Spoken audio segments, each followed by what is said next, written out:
আমরা আল্লাহর কাছে ফিরে যাব, তওবা করব, ইস্তেগফার করব, এই জ্ঞানটা শিখিয়ে দেওয়া কি আল্লাহ পাকের দয়ার পরিচয় নয়? তাহলে আমরা কিভাবে ক্ষমা চাইতাম?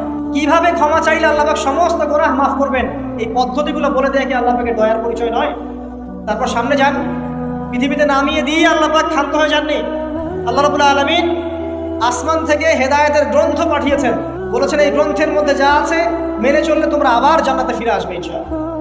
আল্লাহ পাক আদম এবং হাওয়া আলাইহিস সালাম এবং আদম সন্তান সবাইকেই সৃষ্টি করেছেন, উদ্দেশ্য হচ্ছে আল্লাহ পাক আমাদেরকে জান্নাত দিতে চান। আল্লাহ পাক চান যে আমরা যেন জান্নাতে যাই।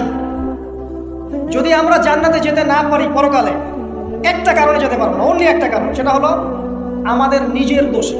একটা কারণ, যারা জাহান্নামে যাবে মানুষ এবং জিনদের মধ্যে, নিঃসন্দেহে মহাবিশ্বে তারা ছাড়া জাহান্নামে যাওয়ার উপযুক্ত কেউ ছিল না। ও জাহান্নামে যাওয়ার উপযুক্ত ছিল বলেই আল্লাহ পাক তাকে জাহান্নামে পাঠাবেন।